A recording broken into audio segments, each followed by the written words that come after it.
All right, welcome to. I can't even fucking see myself. My shit's so. Joined by Con. Con, shut the fuck up. We're joined by Con. Is at Con_Stanton on Twitter. The Knicks lost 116-99. We're going to talk about that. But before we do that, I do have to make an announcement that we are sponsored by BetOnline. BetOnline is the world's most trusted betting platform. Your number one source for online betting. From the earliest odds, in-game live betting, BetOnline provides you with all the action and the ability to watch the games as they happen with the largest selection of odds on everything from football, NBA, NHL to entertainment and political props. Head to BetOnline today to get in on the action with America's most trusted site for online wagering. BetOnline, the game starts here. This was a pretty... There's a lot of bad stuff in this game. Cat obviously did not play this game, and that's always going to hurt you. But I think how toothless the Knicks looked offensively in the second half of this game in particular was pretty bad from a coaching perspective. It showed a lack of adaptability to the personnel. Like, you had way too many possessions that are ending with Sims or Precious having to do something off the dribble, which shouldn't be the case. That was bad. Precious decided also that he was going to be aggressive offensively and try to do stuff off the dribble, and he was atrocious. Mikal had. I didn't think he had a particularly good game offensively anyway. Defensively, he had a rough night. Edwards was on fire, and of course, we'll talk about the scheme stuff, but he wasn't aided by our coverages. And OG actually did shoot the ball pretty well today. He got off to a slow start, but found something. He was pretty decent. Josh Hart, a weird game, did not start off fast. Then he gets hurt. It was an odd game for him, and it just felt like they never really all got in rhythm at the same time. Cam Payne really kept us in the game in the second quarter with his 18-point explosion out of nowhere. But I'll just say, offensively, I just don't really understand what you were doing. Again, way too many possessions that are going to the center. And sure, was Minnesota maybe kind of playing for that? Sure, yeah, they were, definitely. But you have to adjust. Why are you never... you just let Rudy Gobert stand in the paint the entire night. Try something. Try anything. Play OG at the 5. Use your center off ball to set off ball screens. If Gobert is not going to bother coming out of the paint, then theoretically you can create advantages that way. Or even draw a defensive 3 seconds in the key because he's not defending anybody. I just did not understand any of that. I thought Brunson lost his way because I think at the end of the first half he got frustrated with the whistle, and I think that affected his decision making a lot in the second half. He also got fouled on an off the dribble 3 in the third quarter pretty early on. I think Gobert landed undercut him in the landing area. I don't know if it was a flagrant or not, but it should have been a foul. He actually was slow getting up and then getting back down the floor, but they didn't call it, and he was pissed about that. And I don't know. He did not have a clean decision making game. And then, defensively, I don't really know what else I don't know what to say at this point, because, the Knicks were not great to start this game at all defensively in the first half. But at least for the first 3 quarters, I'll at least accept that to some degree. Maybe you're just playing the game out, and okay, fourth quarter, maybe you'll make an adjustment. There was no adjustment. There was nothing that happened. And I don't even fully agree that you just play your strategy for the first 3 quarters and then adjust in the fourth. I thought it was a bad defensive game plan throughout. They played drop on Edwards pretty consistently.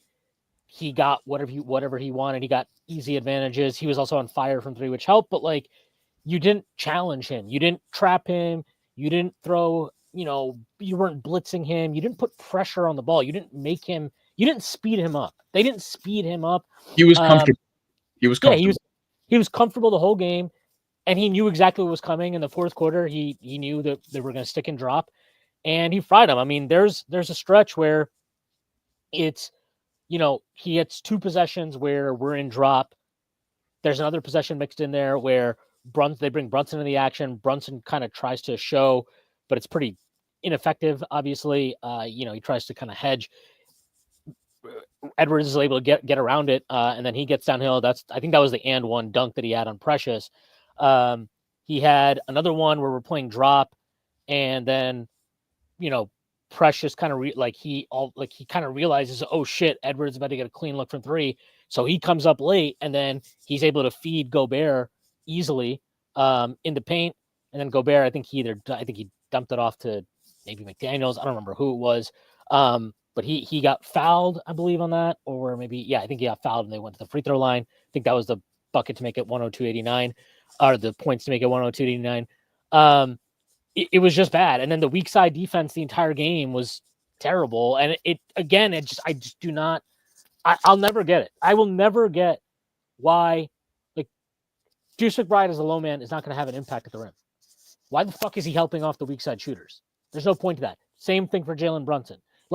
These are guys that are going to have, even if you want to say that's the scheme, fine, but the scheme doesn't make sense if those guys are the low man. So why is that the case? And why is that happening so constantly? Why are you doing nothing to adjust to that? Why are you doing nothing to kind of avoid those scenarios? I'm not sure. They just didn't, I don't know. It was another night where it's like you're just doing the same thing over and over, and you can tell me the strategy. I understand the strategy. I don't think on its face it's completely stupid, but you have to adjust and you have to throw different things at people, and they didn't. And then, even the stuff like with Julius, he'd get the ball in the paint or, on the kind of we all know where his office is, over on the wing, mid-post area. Yep. And then as soon as he's putting the ball on the floor, all this, you're sending super telegraphed help, and he's able to just spray it out to shooters so easily. He didn't score well tonight. Make him fucking score. It is at some point you have to fucking be willing to make the other, let them shoot 2s, because you're getting fucking destroyed. You're getting lit up from 3. They were on fire the whole night. Naz Reid was 6 of 6 or something from 3. And Edwards was on fire from 3. Nickeil Alexander-Walker made a 3. McDaniels made a couple of 3s. You were just letting them get 3s that were in rhythm, and they didn't feel you the whole night defensively. So you already know that they're rolling in that fourth quarter. They're playing with confidence. You have to do something to disrupt them, and there was nothing. There was nothing that happened. There was no adjustment that came, and it was just a terrible. It was just a bad game plan strategy. I mean, that's it. There's really nothing else to say. I did not watch this game and think the Knicks didn't play hard. I didn't think the Knicks came out I didn't think they were flat. I didn't think they were, not competing. And that's not to say the players are perfect. They clearly weren't, obviously. But this to me is not about effort and wanting it more or anything like that. This is about, you had a strategy. They knew what was coming. They were on, they're hot throughout the game. So it's not like they just got hot in the fourth quarter. All right. This is they were on it the entire night. They were on fire from 3, and you did nothing to adjust that. And in fact, the way you approached it allowed for them to continue to get 3s that they wanted. I thought there was some rotations that were missed that ended up in open 3s for Naz, and some of the 3s Edwards hit were just I've got this guy on an island. I'm gonna get into a little bit of my rhythm, with my dribbling, put it up there, see what happens. And he made I think 3 of those. I think he made 6 threes in this game total. I don't know if I'm right or wrong on that, but Naz, they missed rotations on him for pretty much the entire first half, and then to close the third quarter, they get an offensive rebound, they kick it out to him. At this point, to him, the basket's looking like an ocean. And he pulls a 3 from 4 feet behind the arc, cashes it right before the quarter ends. You go in down 3, right, instead of being a tied game. So it's those little back-breaking shots that are sinking us right now. I don't think it's, like you said, people aren't trying. I don't think there's a lack of effort. I don't think there's guys who are not committed to winning on this team, but there's lapses right now. I think people are kind of like I don't know if they're confusing shit or if they're just like having brain farts on the court, but this is not the type of kind of, what do you say, like the attention to detail with this defense. It's never been, I think, at this kind of place under Tibbs besides the second year back in what was it, 2021, when we missed the playoffs that year. So that stuff is just bothersome to me. Like, you don't have to be 6'7" and make, be able to pin Anthony Edwards on the backboard for you to not miss a rotation. And like, guys are hustling for boards. Guys are hustling on double teams. Like when Hart attacked Randall on a double and he got the steal, hustling on that. Guys are like 2-on-1. OG Anunoby's fighting for a board, but we're not rotating for some reason. I don't know if people's heads aren't in it. I don't know if like there's the ego bullshit that Josh Hart's talked about for a while, but to me, it's not an effort problem. It's, why are we having these lapses? I just don't know what the disconnect is there right now. That's pissing me off. Yeah, I don't know. I don't think it's an execution thing. I mean, to some extent, it's not. Like, yeah, like, is there stuff they can clean up? Sure, but when you see the same things every night, and there's not like an adjustment being made, I think it's safe to say, to some degree, then, that they're executing what Tibbs wants them to do. The Deuce part of things that you brought up is like very super valid, right? Obviously, but there's times like when they go swing, and somebody's just completely wide open, nobody within 15 feet of them, and I'm just like, that to me seems like somebody is just not, they don't have their head in the scheme. That's more what it feels like to me, because no scheme is ever going to give up 3 seconds with nobody rotating to this open shooter who's turns out to be Naz Reid and just kills you all fucking game. Yeah, I mean, I think that I don't even think that that was the case today. I think there are guys closing out. They're just late and they're not affecting the shot really. And Naz hit a couple of deep threes that you're like, okay, what are you going to do? But I think he is. I think this is a pretty obvious scenario where he knows that the centers that he does have right now are not particularly great rim protectors. Precious is probably the best, but he's not super physical and big, and he's not an intimidating force down there really.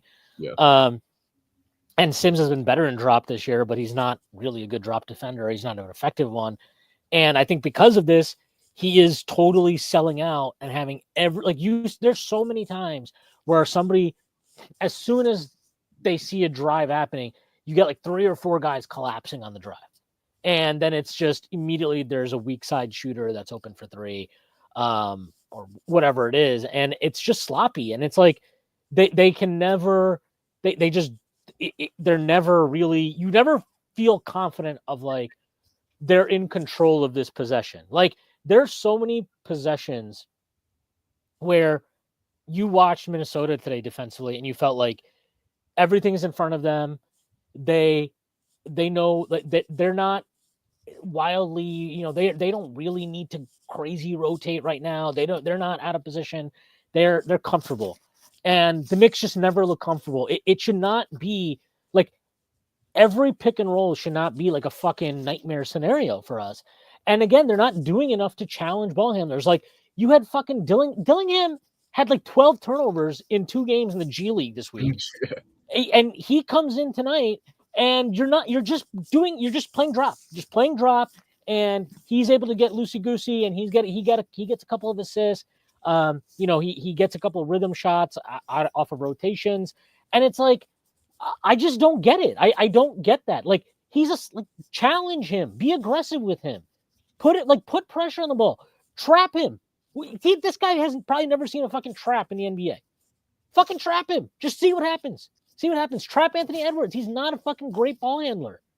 Like, Anthony Edwards is not a great ball handler. You have to be able to put pressure on the ball, and they just did nothing. And like, yeah, does Mikal needs to be better? OG needs to be better. Deuce needs to be better. All these guys can raise their game individually, but when it feels like all of them are struggling, then to me, it probably has something to do with more than their individual application. It probably has to do with what is being asked of them and the situations they're being put in and what they're being asked to execute. And that is, look, again, this is another star ball handler, star of the other team, the perimeter creator, whatever, that has a monster game. And Anthony Edwards Who's today. guarding him? Right? Mikal largely guarded him. They switched a couple of times with the wings, but then and again, it's like that is good to me. Yes, those guys should be switching plenty and more often and whatever. That's good. Good job from Tibbs adjusting to that or applying those principles there. But it cannot be that, like, oh my God, when Brunson's in the action, like he has to hedge and then wait for, he has to show so that Mikal can recover, and then he's got to go make another rotation out to the top. It's like, it's just insane for that to always be how you cover things. Like, it's not that you can never do that. It's that you always do it. So there's like, what if you just had Brunson trap Edwards coming off the screen once when they're doing that? Oh, you're fucking terrified of like Nickeil Alexander-Walker making a play out of the short roll? Really? Like, what are we fucking talking about here? You have you have, to me, OG Anunoby. Yes, he's not played at his best recently. You're talking about a premier perimeter defender, a guy who has elite help defense instincts. Are you putting him in a position to get the most out of what he can do? I don't think so. I don't think you're getting the most out of Mikal Bridges, even if, yeah, I would agree that there are nights, and this was one, where his individual level of defensive play was not, it was not what or not what you were hoping to get from him. Josh Hart, like, if anything, I would be, we've seen some of his sloppiness off the ball. So how do you mitigate? Like, to me, I'm not watching this and feeling like there's things being done proactively to mitigate personnel weaknesses and maximize personnel strengths. It feels like this is the scheme, and this is what we're doing, and this is what we're going to do, and we're going to keep doing it, and we'll just live with the results. And I don't know. I don't love it. And again, Anthony Edwards, he goes off. Tyrese Maxey got it going late in the fourth quarter against in that Philly game. The game before that, we play the Pistons. Cade fries us in the fourth quarter. The game again before that, it doesn't really matter because you fucking beat the brakes off Milwaukee. The game before that is, SGA just having his fucking way all night, and Isaiah Joe getting every fucking shot he wants because of how we're covering them. And you can just keep going back. And it's like, who was the last primary ball handler, initiator, or whatever you want to say, that the Knicks, that had an off night? Who's the last one? Like, I don't know. I'm genuinely asking. I can't remember off the top of my head because it just feels like every single time, all these guys, like, whatever point guard it is. I mean, even fucking Mike Conley came out today and he got whatever he wanted to start the game. He had 4 threes in like the first half of Anthony Edwards just collapsing our defense. And we will never understand the concept of not helping from fucking one pass away. It's been an issue, and in what feels like every game that's been frustrating this season, that has been one of the main things that I've just like wanted to tear my hair out watching. All these games where we underperform, like Anthony Edwards comes off of the screen, beats his man into the paint, snakes the dribble, backs up into him, then goes back towards the basket. Everybody collapses. Conley open in the corner for 3, hits it. Like, even if they rotate onto that guy in the corner, they're rotating off of the wing down to him, and then nobody is pre-rotating for the guy who's coming down to the corner, and then they're getting a wide open 3 on the wing. It's that stuff. It's just not what winning ball clubs do. And like, I'm not over here trying to ring alarm bells or like sound an alarm, whatever the fuck this phrase is. But when people make the generalizations of this team not being a contender because of this bad run, that is extreme overreactions. But right now, yeah, they're not playing anything close to a contender just because they seem like they have their head up their ass with some of these rotations. Doesn't mean at all that I'm out on this team as a contender. Like, I think that stuff is just way too reactionary. And we played this game without Cat. No surprise that we played this game without Cat and we scored under 100 points. Scored 96, some bullshit like 99. that. 99. So, yeah. That's all I have. Yeah, no, it's very frustrating. And like defensively, look, I think McCall is not. He had a really good stretch for a while. He's dropped off last few games, to me anyway. I thought he played well against Detroit. I know Cade was on it, but again, I don't want to relive that. I already talked about my thoughts on that game after that one, so we don't need to go with that. But yeah, OG has not had he's fallen off defensively too. So yeah, for sure, there's individual stuff that needs to be cleaned up. Josh Hart, he's gone back to some of the really bad habits he had to start the season, where he's helping off the ball and he's out of position. He's wildly recovering out of shooters and giving up blow-bys and whatnot. So there's definitely individual things that are issues too. It's not just the scheme, but the scheme is certainly part of the problem right now. Insofar as they're neither executing it at a high level, nor is it challenging opposing defenses in any way that truly is effective. So they got to figure that out. And a lot of that obviously falls on Tibbs, but a lot of that, you need players to play better too. I think that's fair to say. All right, let's get to some comments here. Hold on. Here we go. Tibbs, this from John Leary. Tibbs on a long threes has pretty much been a wash all year. We'd like to have the advantage, but you have to generate your threes. I don't really know what the fuck that means. What the fuck? You're bullshit where you have Jalen Brunson just operating the pick and roll from the top of the key and then have everybody just fucking stand there and look at him. It's not going to help generate threes. Yeah, why don't today you was fucking play out? There needs to be a little bit more creativity, especially with Cat out, than what we saw tonight, where it was just stagnant. Wait for Brunson to create something. Hopefully, they tried to do like in the fourth quarter. They started having Josh bring the ball up and him initiate to get Brunson off the ball. But there wasn't really anything that you were doing with him. You're not running Brunson off screens. I don't know. It was a very strange offensive performance in terms of what we were attempting to do tactically. I hate when we try to do that stuff though. Like, taking Brunson off the ball is not enough. It's never going to be enough.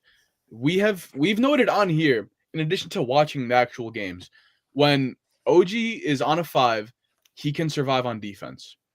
It's been seen against Embiid in the playoffs. It's been seen against numerous 5s. Yeah, Gobert is huge. He's 7'2". He has crazy wingspan, whatever. But if OG is going to be at the 5, you're telling me that you don't trust Josh Hart and McHale to board over Julius Randle and Nickeil Alexander-Walker for them over there at the 3 and the 5, or Jalen McDaniels. It's just not that much of a disadvantage if you can gang rebound together. If OG can box out Rudy Gobert and everybody can get in there and do their job, it is not going to be that much of a disadvantage. They'd never want to post him up. How many times have we seen that he's in the post asking for the ball on a smaller defender and Randle or Anthony Edwards just wave him off? It is not going to be something that they expose you on. And for us to neglect that, that falls on Tibbs. Happy birthday, Coach Tibbs, by the way. But that falls on Tibbs. It's never going to be a situation where they're going to expose your lack of size because they're going to post Rudy Gobert. That's not a reality.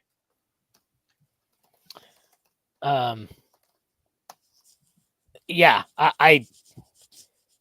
dude, just let go. Like, I would love funnel the ball to Gobert. Let's see what happens. Let's see what he does. I don't know. Let's let him beat us instead of Anthony Edwards getting off 6 fucking threes that he just gashes. I don't get. I didn't. Again, I did not understand the defensive game plan either, from how they were guarding pick and rolls, who they were challenging to beat them. It didn't really make sense at all. Yeah. Some trying to get to as many comments as we can get. Ariel Suarez says something isn't passing the smell test for the squad. I don't really agree with this. I know that people keep going with this. I still think it's really a lot of it is whatever is not passing the smell test is that you're not using the personnel to me defensively very much in the most productive way possible. And again, like they're 3-6 now in their last 9 games. These are weird stretches. You can have them in the course of a season. The Celtics are 8-7 in their last 15, for example. So it's not like it's unheard of, but that doesn't mean that you just dismiss it.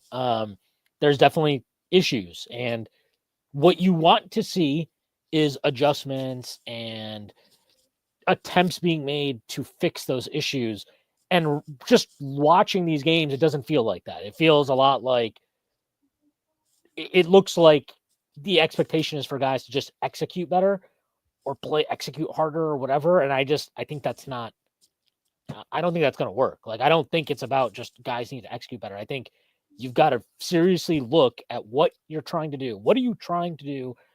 What's failing, and how do we mitigate these things? I'm not expecting a perfect defense. I never did.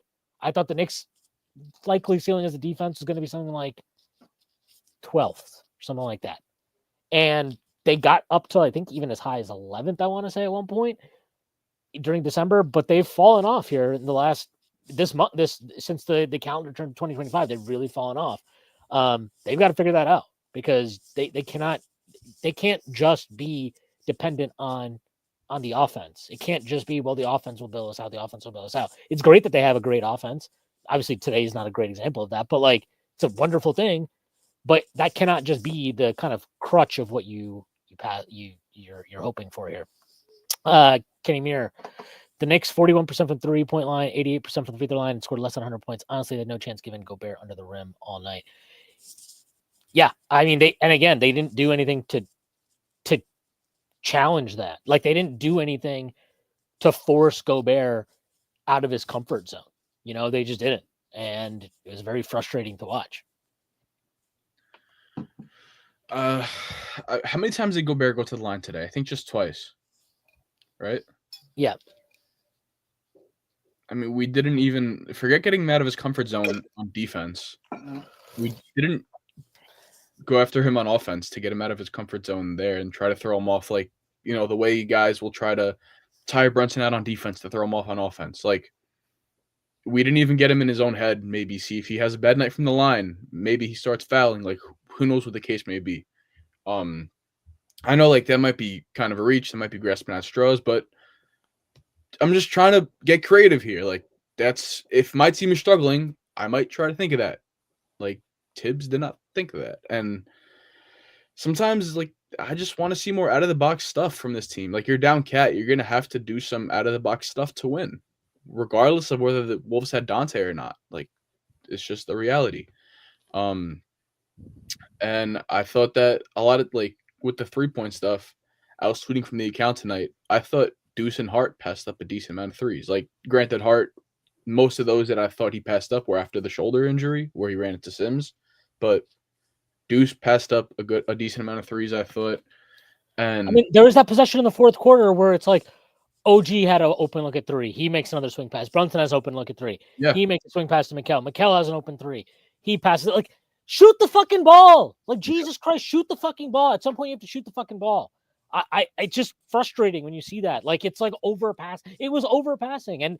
And fucking Breen was like, oh my God, these guys are on a string. I'm like, they're on a string because you're allowing it. Like, you have rhythm looks from 3. Take the rhythm look.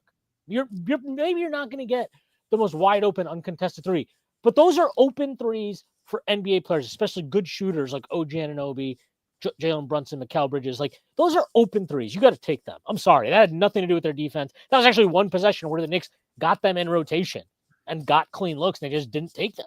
You got to take them. It's very, very frustrating to watch that. And why is Tibbs doing the thing with Sims and Precious where he gives this guy the token start, but then the backup plays 36 minutes?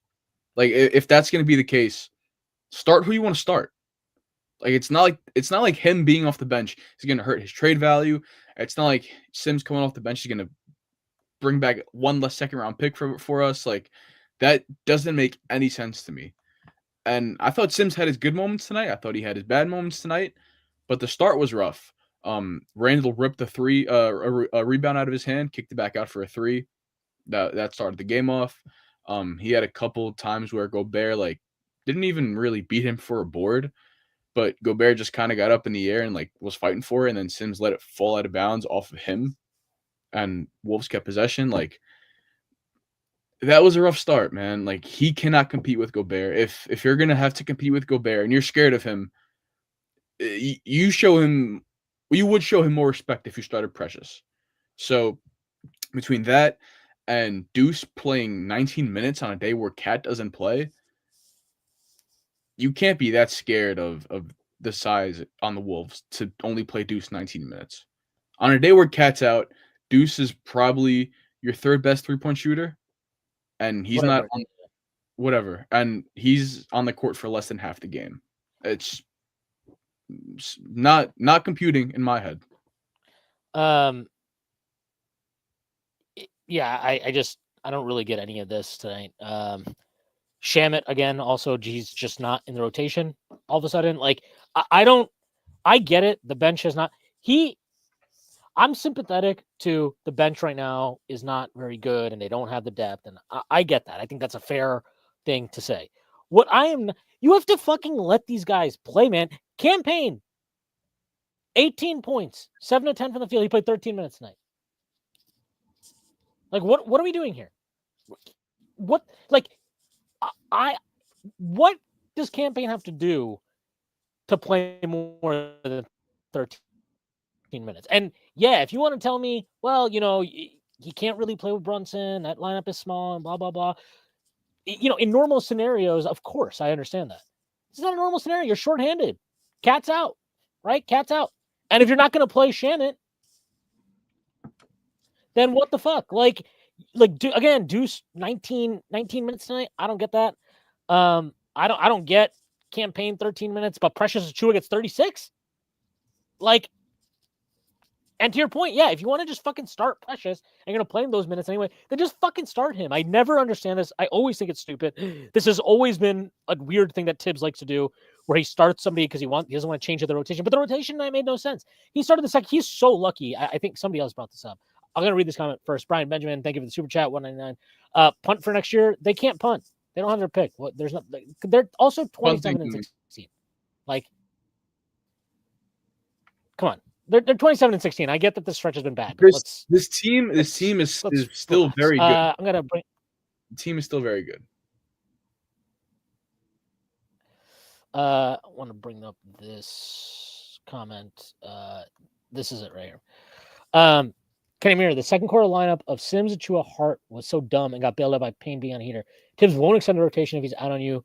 You won't play no matter what injuries. I mean, we've always known that part about Tibbs. The Shamit thing is weird, though, because he played like 20 minutes. Then he had a bad game against Detroit, right? He has that really bad stretch where he gets burned by Isaiah Joe a couple times. And it's just like, I don't know. He's just not in the rotation now at all. Like, even on a night, again, like a night like tonight, where you're like, you're searching, you're trying to find something, and he just doesn't, he's not even really trying to find it. He's just, okay, these four starters are going to play 37 minutes tonight. And then Precious is going to play 36 and Deuce will play 20 and that's it. Like, I don't know. It's bizarre. It's bizarre. I don't get it. Especially because the guy wouldn't shut the fuck up about Shamit the entire year. He wouldn't shut the fuck up about Shamit when he was hurt. Yeah. And then he comes back, plays a couple games, and I forgot exactly what he said word for word, but it was along the lines of Shamit fitting in well and how you can run offense with him. Not through him, right? But with him because he's a good shooter and he competes defensively and all this other bullshit. And then he's just dropped from the rotation. No sense to me. Absolutely no sense. If you don't want to play Campaign and Deuce together, or if you don't want to play Brunson and Deuce together, or if you don't want to play Brunson and Campaign together, you can play Shamit, who's a little bit bigger than all three of them and is more physical than all three of them besides Brunson, and try to buy 6 minutes. I don't know, but he can't get benched because he was missing shots coming off of a dislocated shoulder. That just seems wildly unfair to me. If he's competing defensively, he's making good plays on the ball when he's on defense. He's cutting well. He's passing well. He's giving you this effort. He cannot be out of the rotation because he's missing shots off of a dislocated shoulder. That sounds completely asinine. And a lot of times in games like this where we're flat, it looks like Tibbs is waiting for the spark to find him. He's not trying to find the spark. And that, quite frankly, I'm just tired of. I'm tired of a game being in front of us, and it's slapping us in the face, telling us find a spark, find a spark, find a spark. And Tibbs is just like, okay, well, somebody has to get hot. Like, no, be creative. Like, this guy is this guy. If Brunson plays 33 minutes instead of 36 minutes because Cam Payne is scorching hot in that second quarter, I don't think Brunson's going to complain. If Josh Hart doesn't play the entire second half after he got injured, I don't think he's going to complain. If OG Anunoby doesn't play 4 minutes left in that first half where he can't hit the broadside of a barn, I don't think he's going to complain.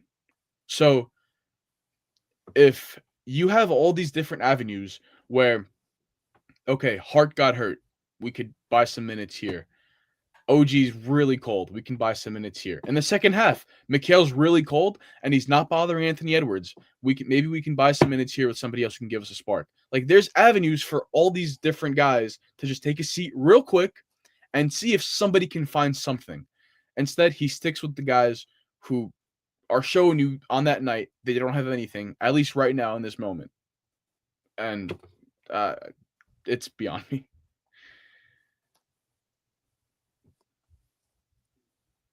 What other comment can we get to over here?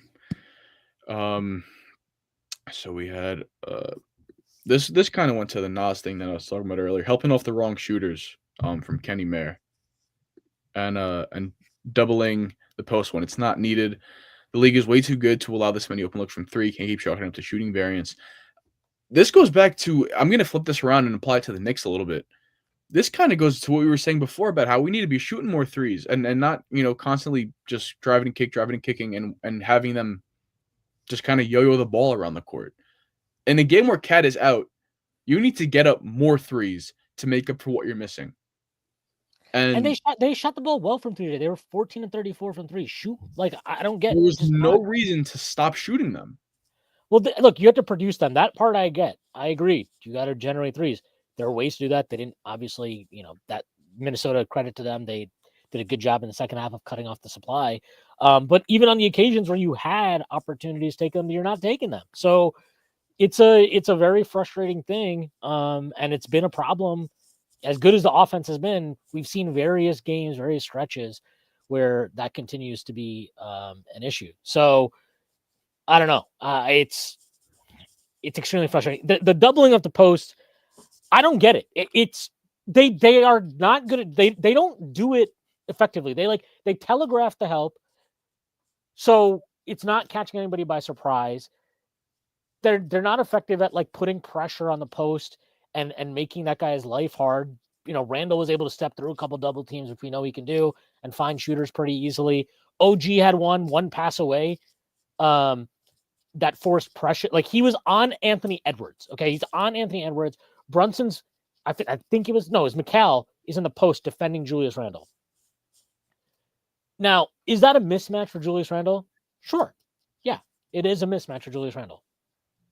I am willing to live with a shot that he creates there and trust Precious or Sims, whoever the center was in the game, to give the best help they can give and deter him from getting all the way to the rim. I'm willing to live with that versus OG comes down, gets nowhere near the ball. Randall's easily able to step through, and Precious has to leave Naz Reid to go cut out the pass, one pass away to Edwards. So now Naz Reid is wide open for three, and he catches it.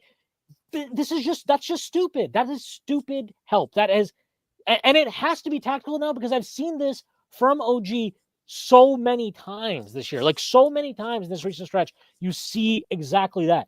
You have to fucking live with that, man. Julius Randle is not the most efficient post player in the world. We know this. And if you want to send help to him, we also know what he struggles with. When he gets faced up and he can see the defense, that's when he's good handling a double team. That's when he sees it and he can make the right read out of it. Yep. You have to, if you're going to help, you have to do it before he has a chance to face and survey the landscape. So he gets the ball with his back to the basket, then you might want to go. But when he gets the ball and he has a second to kind of look around, and the help is just, it's one pass. Again, it's one pass without Anthony Edwards, and it's not even good help. It's not effective help. It's just sloppy. It's sloppy, and it's ineffective. And I don't get it. I think the one time where we sent a double at him behind his back was the one time where he turned the ball over, or like that one time it got a turnover and then it never happened again. We did not double from behind his back ever again in the game.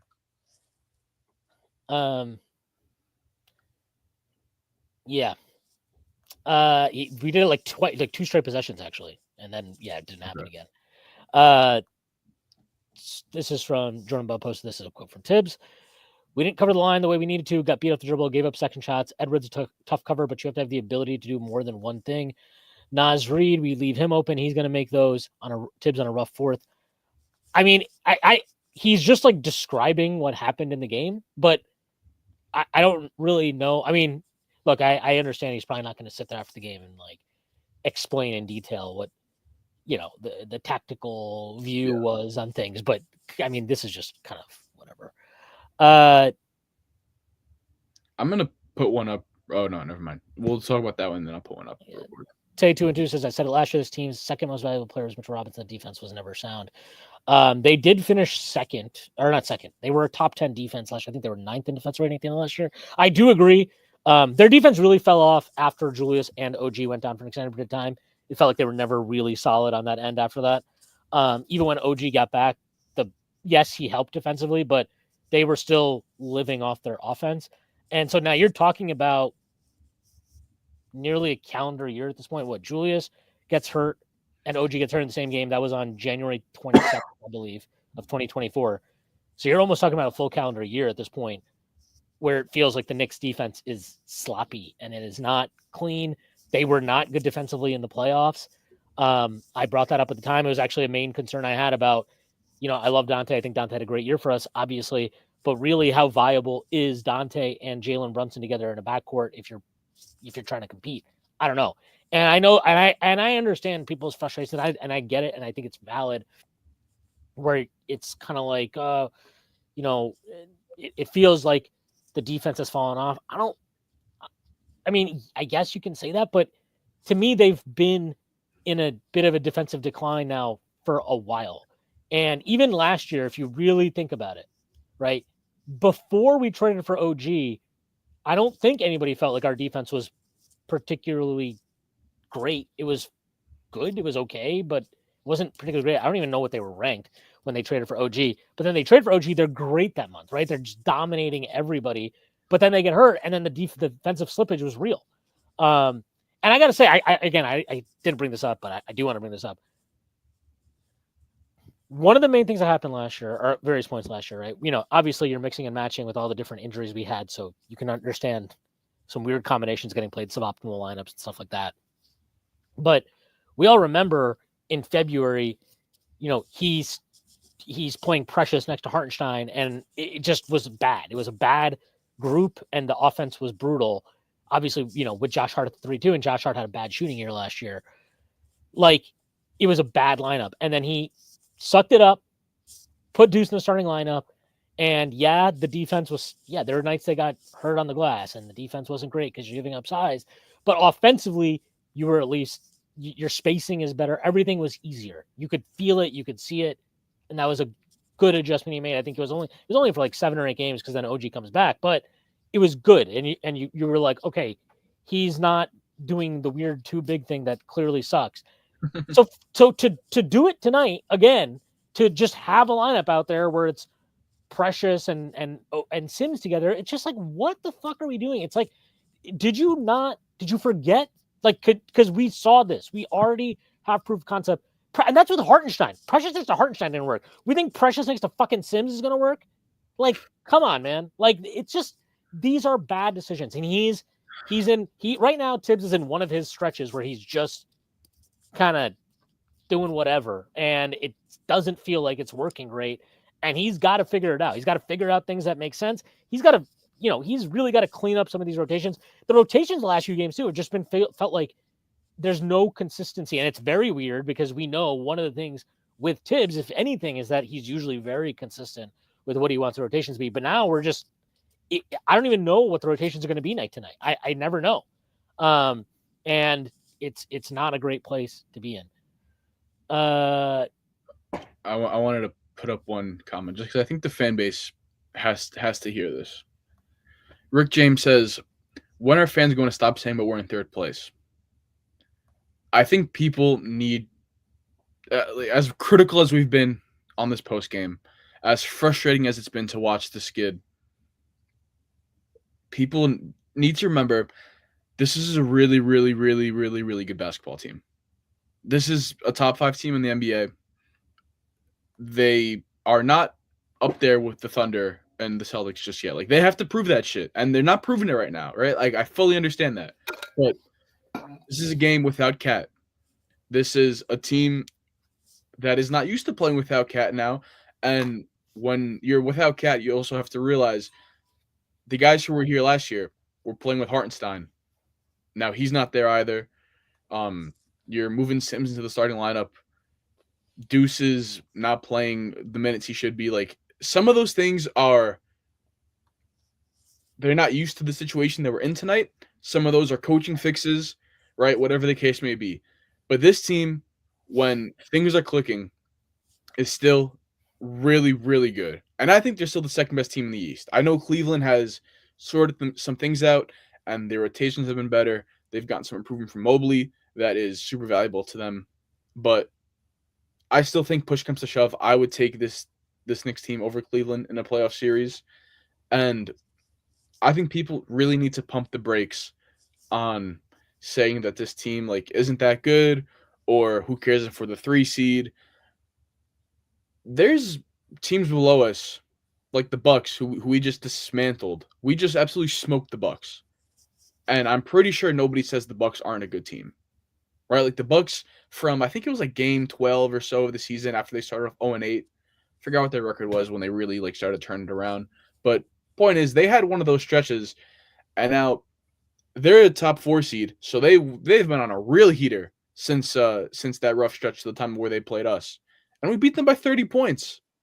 So people need to relax when they make generalizations about this team, saying that we're not that good, or, this is a failure, Mikhail's a failure. Like, stop that stuff, man. It's 44. I don't know how many exactly. 43.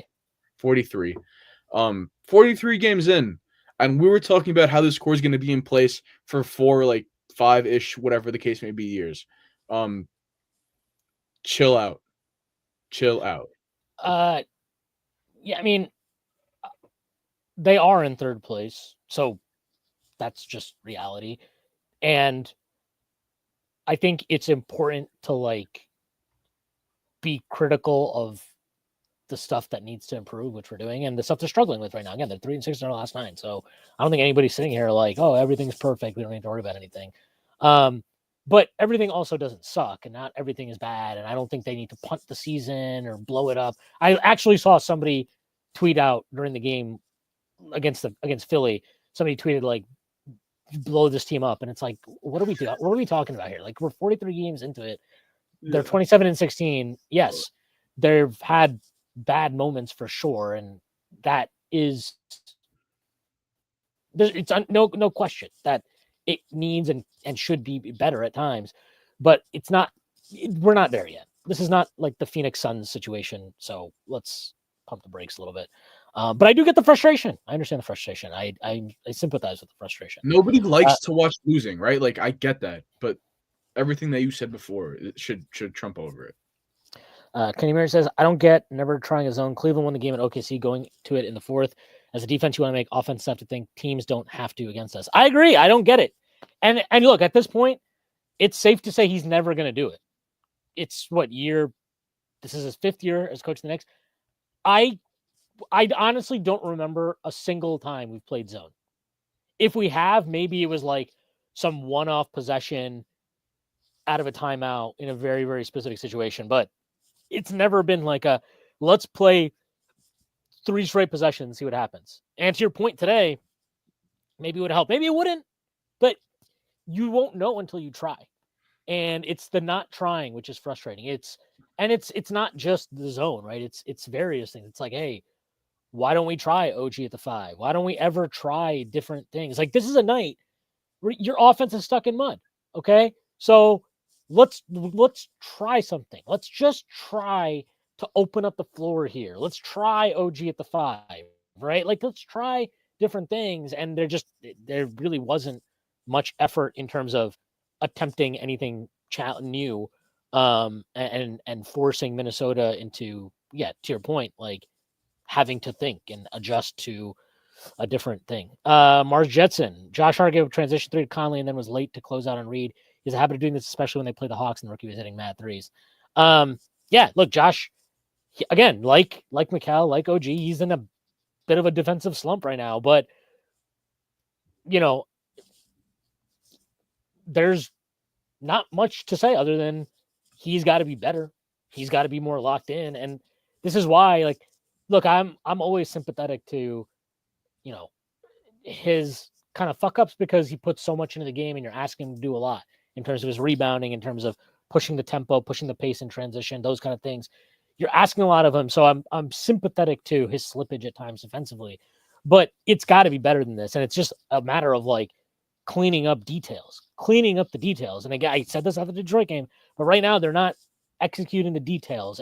And on top of that, it feels like the scheme is also putting them in poor positions. So neither are they executing the scheme particularly great, but the scheme itself is presenting challenges for them. And they're not able to overcome it right now. Look, I don't think it's a coincidence that teams are shooting hot from 3 against us right now. I think it's a consequence of the poor execution, poor game plans, the fact that teams know exactly what we're going to do. But like when a team goes 22-40, I mean, of course the defensive, execution is an issue and the scheme is an issue, but there is an element of like, teams are probably also shooting a little bit better, but you got to challenge them, and the Knicks are not challenging. They're not challenging teams in an effective way. This is Jordan Bubb posted this as a quote from Jalen Brunson. I'm not just going to single that part out. It may have looked like that tonight, but as a team, we have to be locked in. For me, I have to be locked in to start as well. It starts with me, Jalen Brunson, on the Knicks' defensive rotations, and if there's room for improvement. I mean, I would hope that there's room for improvement. I would hope so. Came here. They showed campaign going to the bench in the 4th, and you can tell he's upset. I don't blame him. Sometimes you need to let someone have a night to get confidence up. Tibbs not giving the bench a chance. I agree. Like, there are nights where I understand why Tibbs is like, fuck this. The bench isn't giving us anything. The bench was actually giving you something tonight. Payne was giving you something. Like, he was playing with energy. He was getting into the paint. Even in the 4th quarter, I know he had a turnover right in the first possession, offensive possession of the 4th, where he tries to force feed it to Precious. But after that, he has a play where he gets in the paint and then he feeds Precious for a dunk. Like, he was giving you something and then you just didn't let him. You didn't give him a chance, right? You just didn't give him a chance. And I think that's pretty frustrating. Basketball is never going to be the sport where you put somebody in the game and it's just like, okay, I can judge you off of those 2 minutes that you played. You need flow in basketball. You need multiple reps against somebody to see how they're playing things. You need to be able to fuck up and say, okay, I messed up that read and I shot it when I should have thrown up a lob to Precious or whatever the case may be. You need to fuck up. You need to be able to work through your fuck ups. And how can you blame the backups for not playing well in limited time with high pressure, not based on the game situation, but high pressure because of the coaching situation, where if they fuck up in these 3 minutes where they're ice cold after sitting on the bench for 15 minutes because they don't come in the first quarter, like, they're not going to be perfect. I'm sorry. Like, if Shamit's going to get benched because he's not hitting open threes, you just have to understand that the law of average is going to come into play. And the guy who's a career, what is he? I don't know, 36, 37. 37%. Yeah. 37. The guy who's the career 37% three-point shooter is going to come around and make his shots. I don't think he's going to be shooting 15% from three the whole season. That would be the grossest drop-off in the history of NBA basketball. Like, it just doesn't compute to me. And I wanted to bring this up from Rick James because we just talked about how there's a lack of creativity on offense and stuff like that. And the Precious and Sim shit really pissed me off. So he says, I know Delano Banton isn't the best player, but he's a 6'8" point guard who can self-create and play make. Plus, we can swap him and Sim straight up. I don't know if it does check out. I'll take your word for it that you can swap him straight up. For those who don't know, you can go on a website called Fanspo and you could mock out your trades and it tells you yes or no based on second apron, first apron, all that bullshit. I've watched a pretty decent amount of Delano Banton because I have started to bet on his team and a little bit of him. So I would like this, and I know he's like kind of been an NBA draft Twitter guy for a long time since he came into the league. I think there's guys out there that we can kind of target and like get for, I don't know, 40 cents on the dollar just because the team might not be good or because they might just like be trying to open up minutes for another young player. For people who said the Knicks don't really have a move to make because if it's, if we're going to trade, it's going to be sending out Mitch for somebody else and then getting something back, or going to be sending out Precious to get something back. I think they have some room to just kind of like throw shit at the wall. Like if throwing shit at the wall is going to cost you Jericho Sims and a second round pick, throw as much shit at the wall as you want, man. Because if you can have somebody who makes who just by adding 15 minutes of decent creation can give you 2 or 3 more wins over the course of what's after the trade deadline showing 35 games, something like that, 30 games. Yeah. Like if that can buy you 2 wins post trade deadline, I mean that's huge. And then you get to it changes the configuration of the team because you're not going to rely on Brunson to play 40 minutes of heavy load. Here's the thing: you can only all these trades and this stuff it only works if Tibbs is actually going to play Delano Banton, and I don't have any confidence in it right now because to me, Shamit's a guy that you would think he would have some patience with, and he showed absolutely none. You would think Campaign would get a little bit more leeway at times. He doesn't. And these are established vets, right? These are guys that have played in the league a long time, and he's not giving them any type of leeway. So I don't know. I don't disagree with the point being made here. I think Delano Banton, obviously he's not the greatest player of all time or something, but there's something to that skill set he provides that would be useful. But unless Tibbs is going to actually buy into it and give him an opportunity, it kind of doesn't matter. And that's where the idea itself, I'm with it. Real, understand. Sorry. Next one. H22. I understand doubling Randall, but he didn't even want to shoot today. So why didn't we send doubles at Ant? It's so frustrating. I agree. You could have played off Julius for all I give a shit. You could have. He did not want to shoot today, and he was bad shooting today. He had an air ball right in the first quarter, a 3. And then he took one other 3, I believe, and he bricked that. It was just such an unimaginative game plan. And then there was no adjustment throughout the game to what was actually happening. It was just bizarre, honestly. You got a little cut off by your connection at the end of that Delano Banton point. So I don't know if you want to repeat that. No, I don't know. Is Tibbs going to play the guy? I don't know. If he's not going to play him, then it's a great idea that won't serve a purpose because you need to actually play the player. And right now, there's, the only guy off the bench that I think he seems to have some confidence in is Deuce, who's not playing great right now. I'm sympathetic to that. He's 4 games back from a hamstring, and he's had a lower leg injury earlier in the season too. So he might still be feeling some shit there. But yeah, and even that, right? He played 19 minutes tonight, so it's not like he's full confidence in Deuce either. So yeah, I mean, look, it's It's tough. It's definitely tough. Sorry, trying to get to more comments. This is from Chris Finch. The way he kicked our ass last time, I'm glad we didn't have to play against him tonight. Yeah, I mean, would have been nice if Cat played, but yeah. Sorry. H22 says they called Tibbs the defensive guru, but he sticks to one defensive strategy. Celtics, Cavs mix up their defensive schemes. Many other teams too. Yeah, I mean, this is the thing is like, I get this point, and it's definitely one I agree with. But I also have seen him at times, like in that Sixers series last year, for example, or even the Pacers series, where he did try different things. And it wasn't just deep drop the whole time. But like, one, obviously we weren't great in either of those series defensively, so it didn't necessarily work. But like, maybe it didn't work because guys aren't familiar with it. You have to actually like give it time. And because you didn't do that, maybe that's part of the reason why it wasn't so effective. And then on top of that, it's like, you can't just wait for the playoffs to all of a sudden be like, all right, now we're going to start doing different things. Like, you can't, it can't be that every game matters, but I'm not going to ever adjust until like the postseason. That doesn't really make sense. Like, those two things cannot, like that. It's just not, they can't coexist. So I'm with you. I mean, I get it. And I will say, like, I consistently, I am worried about Tibbs as far as his,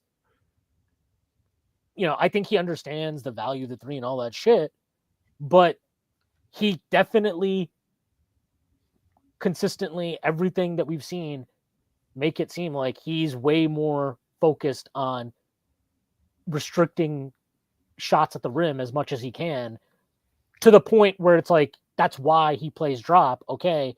But Cat's not a good drop defender. So now you're getting fried. And it's like, Sims is not a good drop defender. Precious is not a great drop defender. It's just not what these guys are good at. And which tells me, by the way, that when Mitch is healthy, I think he's starting. What do you think about that? I would be surprised, but it's not crazy. I don't think he can play starter minutes, so I wouldn't start him. But it's not crazy. But like, even if Mitch is, what can you depend on Mitch for? Like, honestly, like let's say Mitch is healthy and he plays the rest of the season. How many minutes a game is Mitch going to give you? 20? 25? If we're going to be generous, let's say 25 minutes a night. That means for the other 23 minutes, you still have bad drop defenders. So you're going to have to find a way to overcome that. And I got to say, man, Cat has myriad of issues defensively. We know that. Jericho Sims, Precious. Like, we know these things about these players. But there are schemes in which they have been good at in their careers. And you have personnel, theoretically, in OG Anunoby, in Mikal Bridges, in Josh Hart, which should help you play more aggressive schemes. And we're not doing it. So I will, like, I'm not really interested in discussing, like, should we fire Tibbs? He's not getting fired this year. Okay, it's just not going to happen. But it is something to consider, like, is this guy, if he's not willing to be more creative, more flexible, even with the personnel we have now, and he, again, every report says that he signed off on trading for Cat, right? He was fine. He wanted them to get Cat. Yeah. You have to understand who he is as a player. He should clearly understand who he is as a player because he fucking coached him before.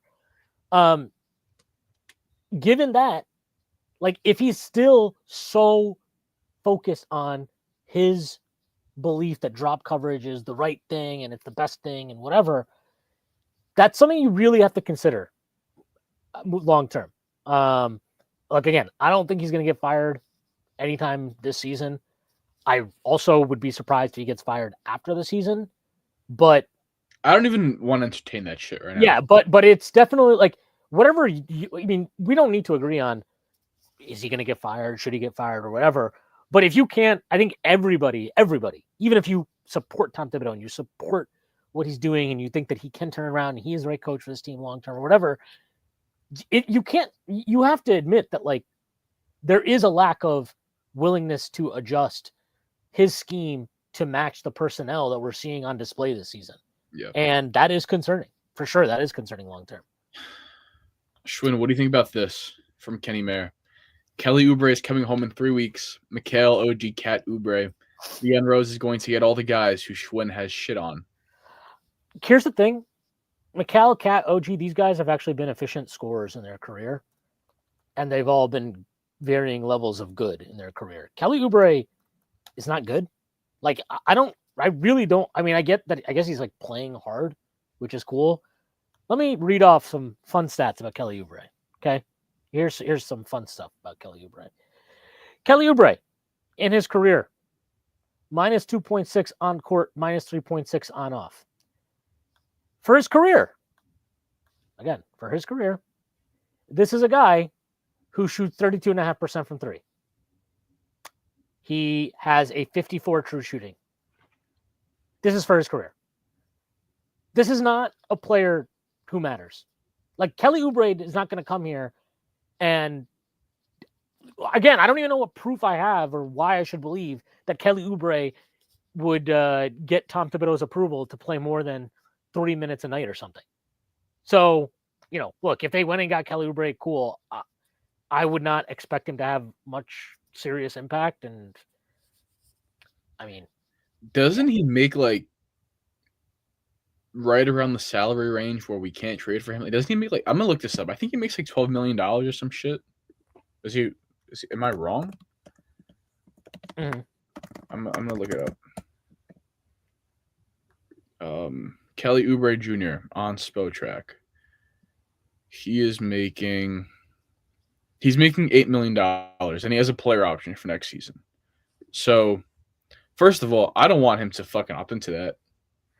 If I'm actually, maybe you want him to because you got to trade the money for somebody at some point, but you're gonna have to trade the Precious contract for him, and then we can't aggregate salaries, right? So if Precious is at what, 6 million, I think it was, and Oubre's at like 7.8, we can't really make that match because then we'll go to the second apron, I think. So Oubre stuff, I think I'm a bigger fan of the player than, not bigger fan, I don't want to say that. I'm not as down as a player as Schwinn is on him, but if that's not a guy who I like as the chip. He doesn't fix anything. Yeah. I mean, I guess he's big. He's athletic. Gets some rebounds and shit. But Hakoum Gadier is big and athletic and is a better shooter probably. Yeah, Oubre's just a guy to me. Like, if they got him, I guess it'd be fine. I'm not going to, like, be necessarily pissed off about it. But no, if they got him, he's going to be the difference. But, like, until that happens, he's nothing. Yeah. I'm trying to get to some more comments. Let's get to the real fun stuff. Stanley Mann, this team stinks. Automatically fold when we lose the first quarter. Team hasn't played decent defense or rebounded well for weeks. The regulars are exhausted and Bridges inconsistent. OG has fallen off immensely on both ends of the court. He actually had a good offensive game today, but I do generally agree with this point. The team lacks leadership and grit. I don't know about that. Brunson has fallen off a cliff without Cat on the floor. I think their offense is still elite with Brunson on and Cat off, but I agree, like, visibly watching it doesn't feel... It just feels like Brunson is not... He's getting too easily taken out of his game this year. Like, he started off the game great. Then he misses some shots in the second quarter that I thought they were good looks. They were good shots. He just didn't get them to fall. He also didn't get a couple calls that I think he deserved, but he didn't get them. He gets frustrated with the refs. And it just feels like then he spent a lot of the third quarter, especially in this kind of pissing contest with the refs, like challenging them to make calls that he thinks should be called. And it's like, dude, we don't need that right now. Like, we need you to just play fucking ball and, like, make shots and just be consistent. And it's frustrating because he had 3 really good games in a row offensively anyway. And tonight he gets off to a really nice start. And then it's just, you need more from him. Like, on a night like tonight where you don't have Cat. And look, we got it from him against Philly, right? He has a great game against Philly. He had a great game against Philly. But you need him to dial it up consistently. And he didn't have it tonight, or he didn't, at least in the second half, he didn't have it. it's fair to hold him to a higher standard because we've seen him play at a higher level than this. So yeah, I mean, I'm fine with kind of having higher expectations for him. It's definitely a very frustrating game to watch in that sense. But yeah, he's got to be better. No question about it. Rick James Tibbs was talking about buying a new car by the players, but went back to his 2000s Range Rover. Yeah, Tibbs ain't changing. It's like his 82 Corolla. Moving on here. Rick James love Josh Hart, but he isn't exactly a good one-on-one defender on the perimeter. If we can't play Mitch with Hart, then we need a better perimeter defender, and no on Kelly Oubre. Yeah, I mean, Josh Hart he plays his butt off, but he's not. He's definitely not the best decision maker consistently, especially he's prone to gambling. Yeah, I mean, he's definitely got flaws for sure. Kenny Mir, I'm not the biggest Uber fan, but his on-off been fine last year's, and he's better than Shamit. I don't care, man. Like, he was a minus 6.5 on-off last year, so not particularly good in that sense. Sorry, I want to get to this one. Losing to the Timberwolves and Randall, a new low. From Poxter. Look, I'm just going to say this because I find this very. I think fans, like, every loss that this team has had, and this is not just in this recent stretch, it's like throughout the entire season, you get embarrassing, new low, bad, pathetic. Like, when we just start tossing these terms around, they lose meaning. I get it. It was a frustrating game. It sucked. A new low. I mean, look, this game sucked, and I get that they're not having a great year themselves in Minnesota. There's no way this was worse than, like, the fucking low of the season is and will be for a long time that loss to OKC. That was ridiculous. That was an awful, atrocious performance. This game sucked. I mean, I'm not denying that. I get it. I get the frustration, but a new low, I don't know, man. It's tough. And look, I'm admittedly going to be more frustrated than maybe other people are, just because, when you do these post games and you have to do that stuff, like, I get the frustration. It is also frustrating to, like, have to read it and hear it and feel like, because it's not like I'm trying to excuse their play, but is it a new low? I don't know. Like, it wasn't good. How quickly we forget the feeling that OKC gave us like a week and a half ago. Like, that team just tore us apart limb by limb at home with a healthy squad. Deuce didn't play, actually, right? But Deuce is not making a difference in that game. So yeah, this is nowhere close to that OKC loss. Because we're missing Cat tonight, man. Like, we're missing Karl Anthony Towns. We're missing whatever it is, 26 and 14 with, immeasurable impact on how defenses play us. So we're missing that. Whereas OKC just, for 48 minutes, told us you're not even close to as good as we are. To our face at home. Like, this loss is nowhere in that realm at all. I'm sorry. Like, if people want to be emotional about it and say, like, it's different to say this shit sucks than this is a new low. Every time that something bad happens can't be a new low. Because you're telling me that OKC loss brings us down, and then this loss just brings it, like, this loss is not harpooning our season. That's supreme hyperbole. I think people forgot last season that we had 50 wins, right? And we had fantastic run to end the season. We were 16-16 last year before the RJ trade and RJ and Quick for Anunoby. Before we went on that absolute heater where we won 17 and 15, but yes. 17 and 15. Before we went on that heater when when we had the OG and Randall injuries, and the season kind of turned on its head. People were like, "Oh, well, the season's over," and then we got OG back and we rebounded, and the team was great again, right? And we got hot, and Hartenstein developed. Like, you need to let the course of the season just happen. People are gonna develop. Things will probably change over the course of the next 15, and they'll change again, and then they'll change again. So when you have players who have the sample sizes in their careers that ours do, Brunson being around for whatever 7 years, OG being around for like 8 years, Mikhail for like 7 or 8, whatever the fucking case may be. These guys have sample sizes, and they've won in a lot of places. You need to just understand that these guys know how to win, and they've been good, and things will get back on track. Yeah. I get the frustration though. I don't disagree at all. I do agree with this. Poxer feels like we're becoming a team that's over reliant on Cat though. I actually think this is about it. Tibbs kind of changed the offense last year out of necessity after Randall and OG went down at the same time, especially specifically Randall because he was central to what we did offensively. So we started empowering the center more, right? So we saw like Hartenstein obviously be way more involved in terms of his responsibility as a ball handler, screener, kind of second initiator in a way.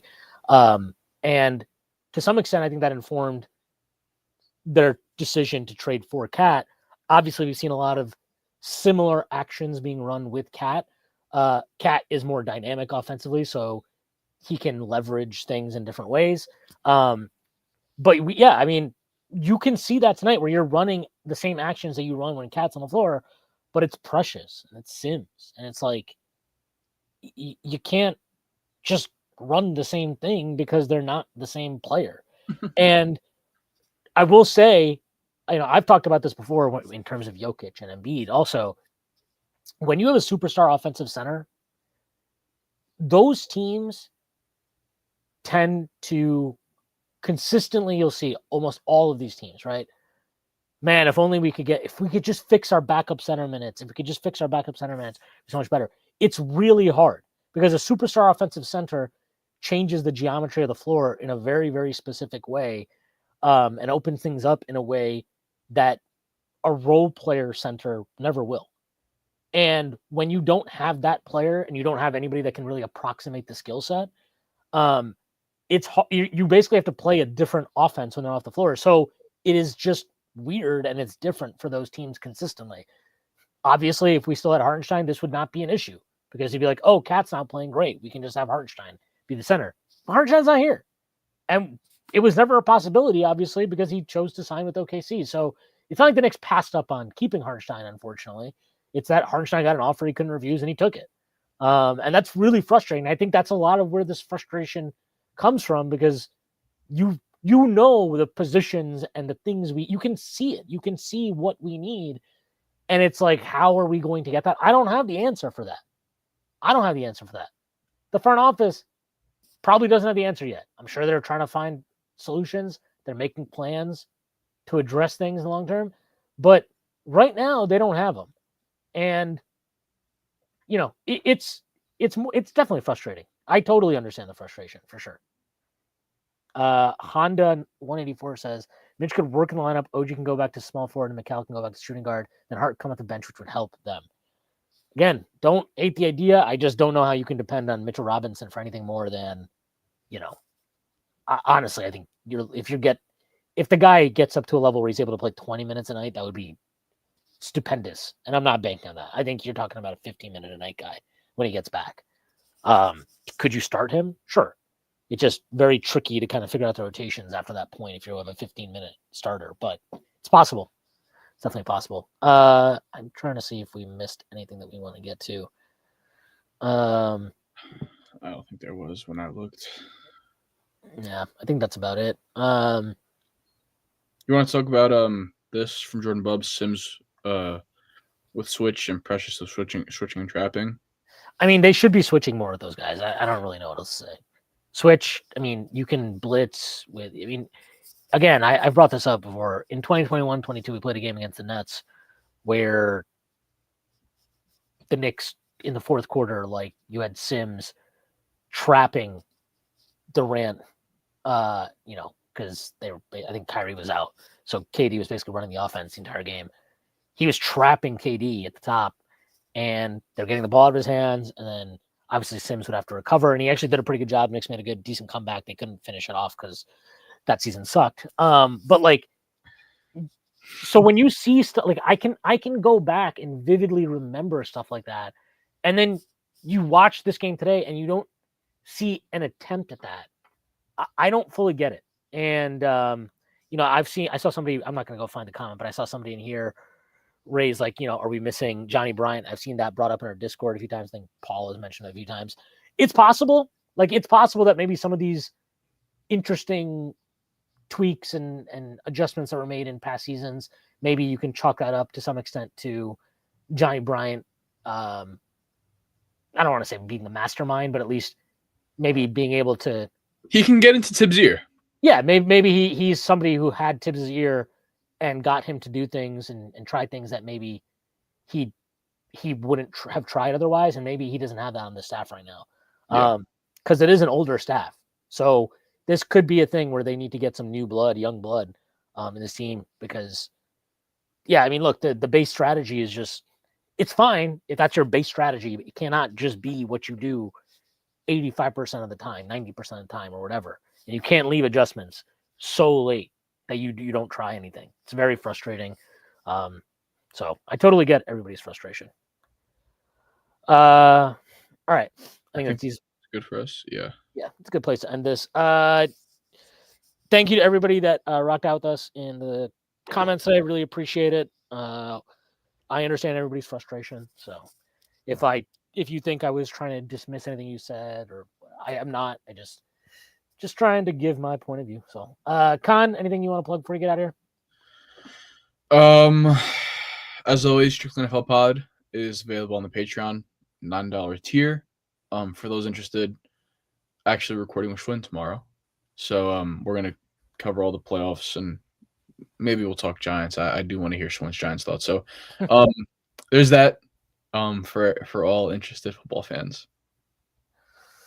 Looking forward to that. Me and Prez are recording tomorrow morning also, so hopefully that'll be out tomorrow at some point. So you have that to look forward to. The Knicks don't play until Monday. They play the Hawks on Monday. Hawks, obviously, we know, have famously beaten the Knicks twice this year. So this does feel like a big game in that sense. It'd be nice for the Knicks to put a hurt on them, but we'll see how it turns out. They play on Monday and they play on Tuesday. I forgot who they play Tuesday, but yeah, they have a back-to-back. So, all right. Again, thank you to everybody leaving comments. Really appreciate it. Thank you for the super chat. And the Knicks are back in action on Monday, so we'll see you then. Thank you to our sponsor, Bet Online. Hope everybody has a great weekend, and I'll see you then. Peace.